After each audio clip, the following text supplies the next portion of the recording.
علیہ وسلم سے کسی صحابی نے پوچھا شخص اللہ کے نزدیک قیامت کے دن افضل و اعلیٰ اور بلند مرتبے پر ہوگا؟ کسی صحابی نے میرے محبوب سے پوچھا کہ کون سا شخص اللہ تعالیٰ کے نزدیک قیامت کے دن افضل اور اعلیٰ اور بلند مرتبے پر ہو گیا؟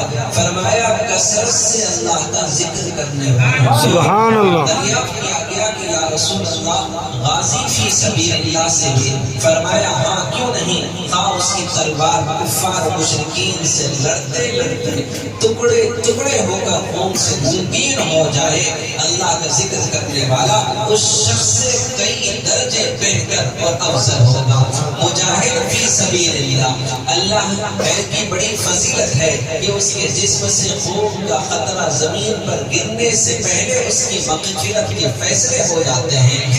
جو اللہ تعالیٰ کی راہ میں اللہ کی محبت میں جہاد کرتا ہے، اس کا خون کا خطرہ زمین پر گرنے سے پہلے اللہ تعالیٰ اس کی مغفرت کر دیتے ہیں۔ مگر ذکر اللہ میں مشغول رہنے والے شخص کا مقام اس سے بھی بلند بتایا۔ اللہ اکبر، سبحان اللہ۔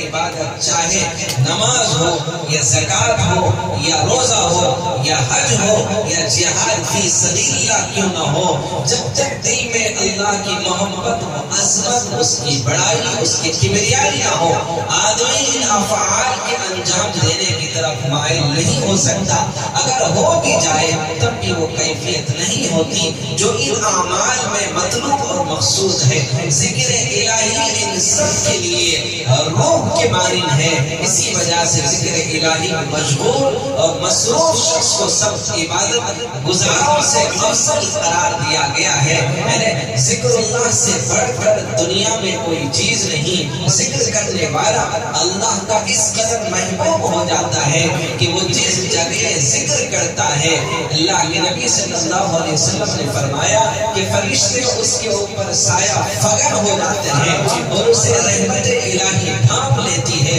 اور خداوند قدوس کا تذکرہ، اس کا آسمانوں پر اس کا تذکرہ فرمانے لگ جاتے ہیں اور اسے مغفرت اور نجات اور اسے اپنے قرب کی خوشخبری سناتے ہیں۔ جب کوئی قوم ذکر خدا کے لیے کسی جگہ بیٹھ جاتی ہے تو حضور صلی اللہ علیہ وسلم نے فرمایا کہ فرشتے اس کو گھیر لیتے ہیں، رحمت الہی اس پر سایہ ہوتا ہے اور اس پر سکینہ نازل ہوتا ہے۔ سبحان اللہ۔ اللہ تعالیٰ اپنی مجلس میں اس کا تذکرہ کرنے لگ جاتے ہیں۔ کس قدر مبارک ہے وہ لوگ جن کی مجلسوں میں پاک باز فرشتے شرکت کرتے ہیں اور اس کے ساتھ خدا تعالیٰ کی رحمت وہ برکات کا ان کے اوپر نزول ہوتا ہے۔ خود اللہ تعالیٰ فرشتوں کے سامنے ان مجلس والوں کا ذکر کرتے ہیں کہ گویا ذکر کی برکت سے وہ خدا کے مقبول ترین بندے کہلانے کے مستحق بن جاتے ہیں۔ اللہ تعالیٰ ان محفلوں میں